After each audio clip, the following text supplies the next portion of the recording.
Hello and welcome to the Broke But Not Broken podcast. This is episode V, and I am your host, Destocat. Um, we're still gonna be in the territory of catching up on some older things.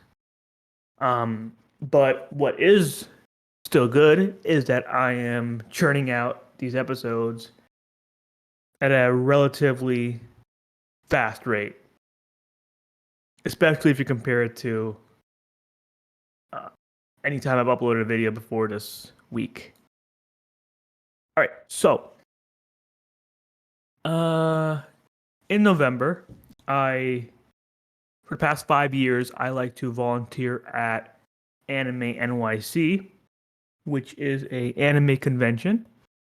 Um, it's just kind of my way of doing something a little bit different, maybe meeting some people that it gets harder when you're outside of school and work to meet people.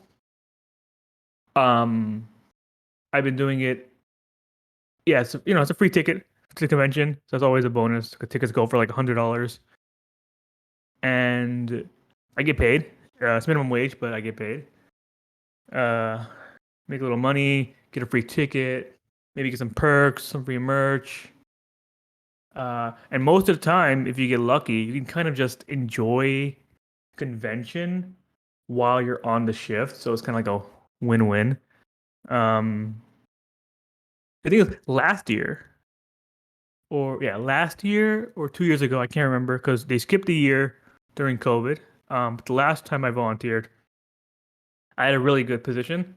I was in charge of the special events tickets, which basically meant like I was the one giving out all the tickets to the people who won the lotteries for the more popular autograph signings. And granted, this is an anime convention, so there's Japanese voice actors coming from overseas and bands and orchestras and stuff.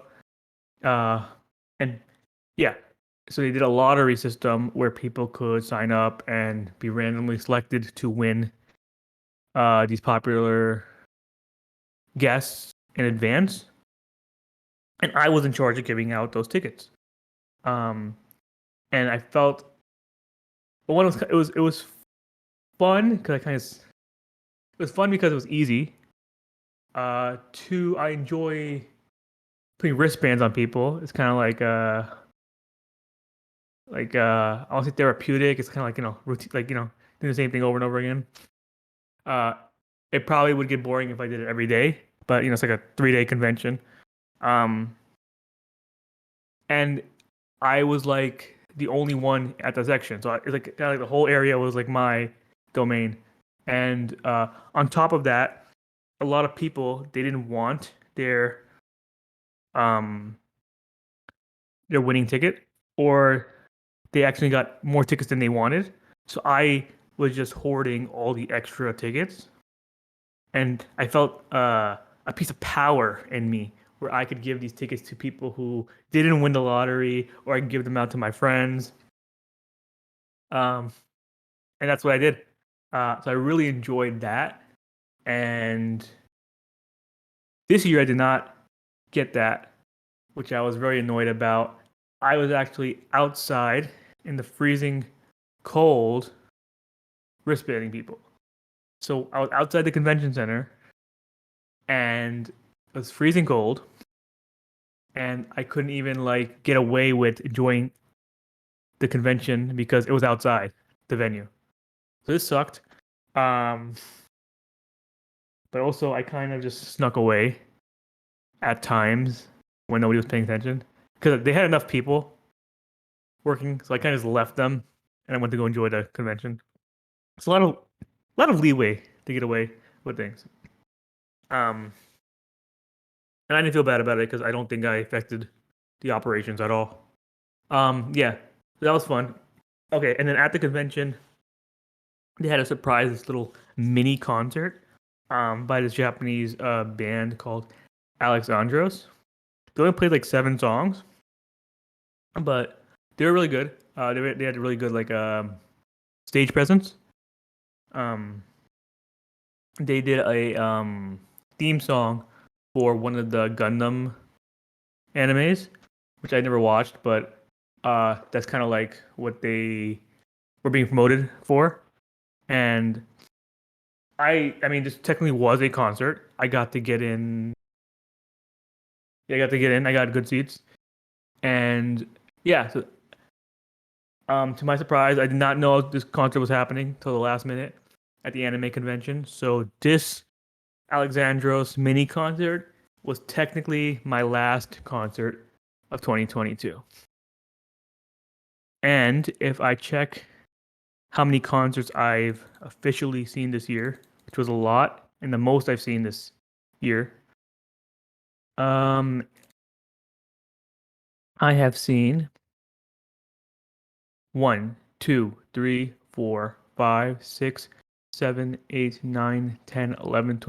13 concerts this year. And I've seen 45 concerts overall. Yeah, so AnimeNYC. Can't wait to do next year. Hopefully I get a better position. I kind of know what to sign up for this time to try to get something closer to what I had the year before. Um, some news that only I probably care about is that one of my favorite Mountain Dew flavors, Pitch Black, is coming back in January.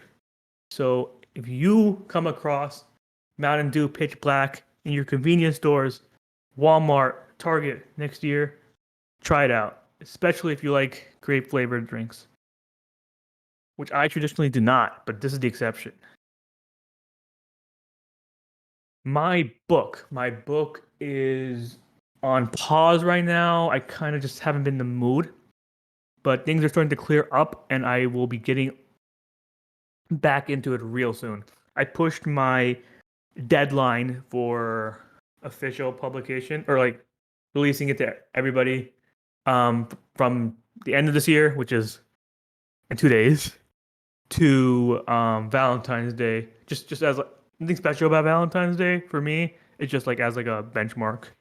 Um, Also, it's kind of like poetry. It's kind of although my poetry is not really romantic, but that's beside the point.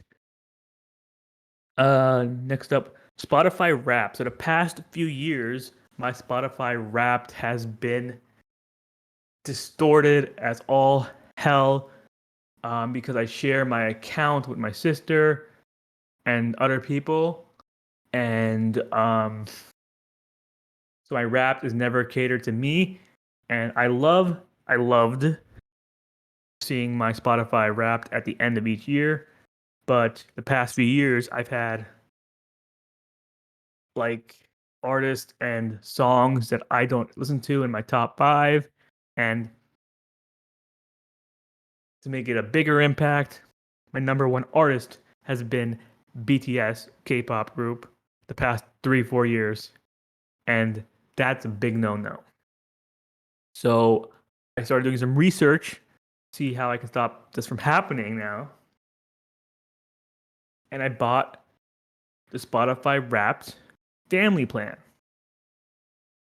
Um, the family plan is more expensive than the individual plan, but the family plan includes 6 people.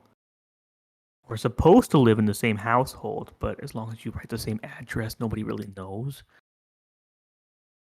So I got 5 other friends, and splitting it all, we only pay $3 a month.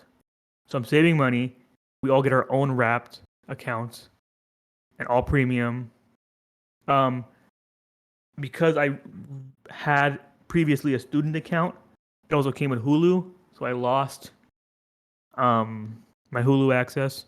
But I don't really care about Hulu. I mean, I could always use other methods that involve sailing the seas to watch stuff that might be Hulu exclusive content. So that's nice. I'm looking forward to my Spotify Wrapped this year. Um, let's talk about shows again. Um, I just finished, as of yesterday, the prequel spin-off of Breaking Bad called Better Call Saul, which focuses on Saul and um, Mike, two characters in Breaking Bad, which was a really popular show. It was a deep character study about Saul and Mike, and I thought it was really good. I think I might like this better than Breaking Bad, which I didn't really care for too much. But again, this could be because of biasy reasons. See, but there's a lot of elements in Better Call Saul because Saul is a lawyer. So there's a lot of stuff involving law, which I'm starting to get a connection that I think I really like uh media about lawyer stuff. Because if I'm looking back now, my favorite play, I mean, I haven't seen that many so far, but the play that got me into plays was Golden Shield. That was about a law case. Um, I was really hooked on this Korean drama called Extraordinary Attorney Woo, which was about lawyer stuff, and Better Call Saul. It's about lawyer stuff. And then other play I talked about, or yeah, before called Prima Facie, which also was like about a law case, which I'm gonna be watching again later this year. I think April. Um, so yeah, I'm starting to hint that I like stuff about the law or media about the law. So I'm gonna be more focused on that. All right, a couple more shows I've been watching with my friends. The Chosen. I cannot tell you what it's about. I watched one episode. I don't remember anything. That's all I got to say about The Chosen. The Calling. It's a cop show. I watched like one episode about it. Don't care for it. That's all I have to say about it. Monk. I watched like 2 or 3 episodes of Monk. It's okay. But I think unless it gets better over time, I could care less about the show. It's about a detective who's a little bit eccentric and he eventually figures everything out at the end of each episode. You know how that goes. House. House is a show that a lot of people probably know. House, the medical show, medical drama show. Um, I've seen a couple episodes when it was airing, but my friends and I were re-watching the show, and I'm glad to continue watching House. I think it's really fun. Uh, the main character House, I love seeing him being an asshole all the time. Uh, uh, it's nice when the main character is a likable asshole, you know, or likable to the audience. Yeah, House is a great show. Everybody should watch House for sure if you haven't already. Um, I discovered this band, which I'm still doing a little music dive into, called Pay Money to My Pain. They are a Japanese rock band, and they're no longer active. The main leader struggled with a lot of mental illness, depression, and he was always getting sick. So every time he did a series of concerts, he would always get sick, and eventually he passed away a few years back, and that was the end of the band pretty much being active. Um, but like I think I so far I've been enjoying the music I've been hearing. Um, the main singer, you can tell where like his like emotions are coming from, in the way his voice sounds. Um, also, how do I say this? Uh, you can see it in like the tone of his voice as well as the lyrics because sometimes they're in English. I think they're mainly in English actually. Um, and um, it was they played a the band's last concert was played a few years after he passed away at a festival where a bunch of other Japanese artists, especially ones that I listen to, like Cold Rain, Sim, One OK Rock, Crossfade, Survive, Said the Prophet, the lead singers from those bands performed the songs as tribute with the other members of the band because they lost their lead singer, as I just mentioned. Um, Another cool thing, the band is called "Paying Money to My Pain." So like the guy was always in pain, right? Because he's like always depressed and he always had like mental issues. Um, so like the gimmick was like fans who love the band, they would buy their CDs, buy their concerts. They would literally be paying money towards his pain. So it's like everything's kind of connected there, and like I thought that was very um deep in a way, or like surface level, like the his feelings were like on the surface, which I thought was really interesting. Um, I've been hanging a lot. I've been talking a lot more in the Cold Rain, which is one of my favorite bands. They're a Japanese band. I talked about them before. Cold Rain Discord. It's being a little more active. There's only like maybe 10 of us who like talk often, so it's cool. Nice little mini community I'm building. Well, I'm not building, but I'm like interacting with there. So that's fun. That's also where I learned about paying money to my pain. Um, when I went to Japan, I went to a well, one of my goals when I went to Japan last was I wanted to see one of my favorite Japanese artists there. I was trying to focus on my favorites like Cold Rain and Sim, and because I didn't plan my trip based on their tour schedule, but I was like pretty sure that one of the bands that I liked would be touring at the moment because I feel like they're always touring in Japan. So I kind of just gambled on it.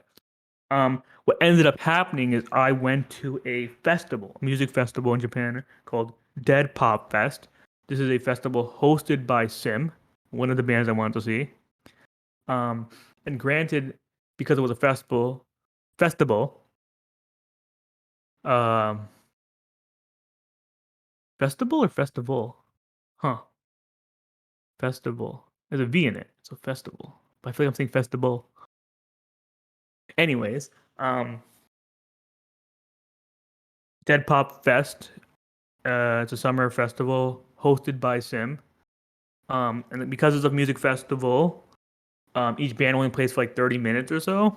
So I was lucky. I got to see Cold Rain and Crossfade and The Bones. Although back then I didn't know who they were, but now that I got into The Bones later, and I'm like, oh, I actually got to see them live. I didn't even know it was them. Um, and Sim. Although I left early during the sim, which they went last because it's their festival, so they went last. And I left early for their. I left one song early because I wanted to beat the rush for the buses. It was really cool because we were in Japan. Like a lot of things are not in English. I mean, a lot of things are because we were like in the main city, but they were like buses for the festival, like specifically. So we kind of followed a bunch of like Japanese fans on these random buses. They just took us to the festival and back. We were probably like the only like foreigners there, which is pretty cool. But anyways, I got to see each of those bands. Uh, but it kind of sucked because my favorite band, which also back then I was not super into Sim as I am now. So another reason why I didn't care to leave early. Um, but again, because it was a festival, because there were only 30 minutes, it was kind of like everything happened so fast. Like I only saw Cold Rain for 30 minutes, which is which is my which who Cold Rain are like my favorite of the Japanese artists at the moment. I saw them for 30 minutes, and they went first. And this festival started at 11 a.m. So I saw Cold Rain for 30 minutes at 11 a.m. And it's pretty much a blur to me. Still a good experience. I'm not taking that away. But um, if I go back to Japan again, which I am planning, well, I'm not planning, but I'm hoping will happen eventually. I like to see Cold Rain in a full concert, or go to Blarefest, which usually happens every February, which is Cold Rain's festival, or Cold Rain hosts that festival, and they headline that one. So that's the plan. Um, the FIFA World Cup happened. I don't really know much about soccer, but I kind of enjoy watching it. Um, I feel like I would enjoy it a little bit more if I actually had a team that I voted or I like aligned with. Um, I did initially align with uh Japan just because I like anime. That's really the only reason. Um, so I was happy to watch them win. The thing about soccer is like the way that I like to enjoy it. It's kind of like whatever. Again, this makes more sense when you have a team that you're actually like rooting for. But whenever a team is like getting closer and closer to the goal, you lean more in with your body, and it's kind of like you're really like trying to focus on the ball. It's really hard to describe, but like it's the intensity of that focus that makes it like, oh, are they gonna get it? Are they gonna get it? And then they missed, or they get it in. And it's like it's really like that's the way you gotta watch soccer. Because in high school, 12th grade, my econ government teacher, he was a big soccer fan.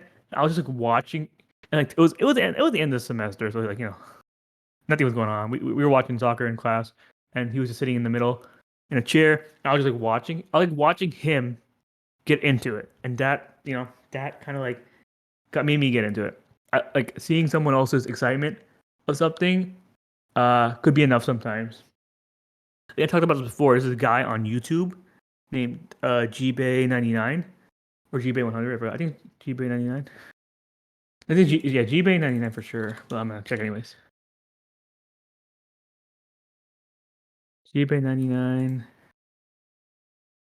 Interesting. GBay99. I think GBay99 on YouTube, and like the first second result was GBay99 kill yourself. So I thought that was kind of weird. I'm gonna look into that later.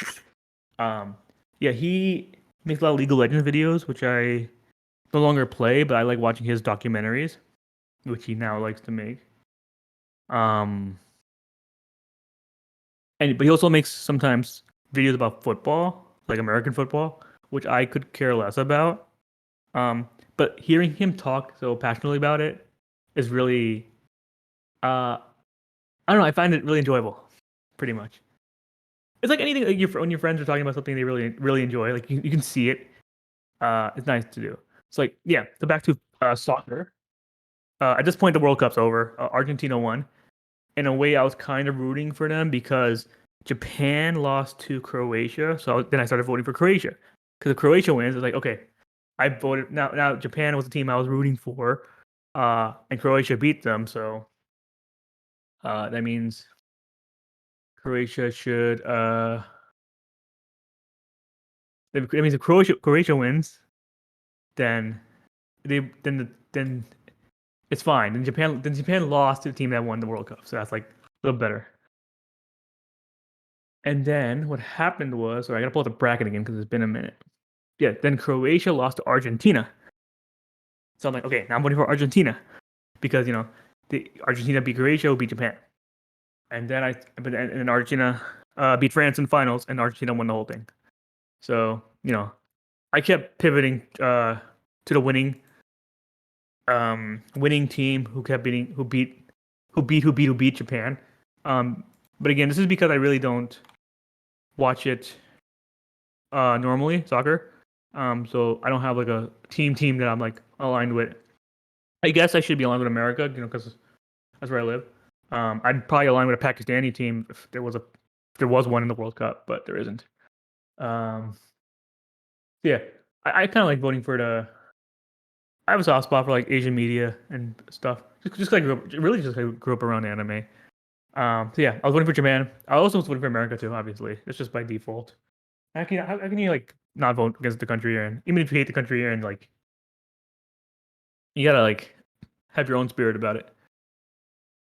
Uh, cool. I want to stop here. Um, for now. Yeah. So I'm gonna put a song at the end of this video. Um, it's the band I was talking about earlier, "Pay Money to My Pain."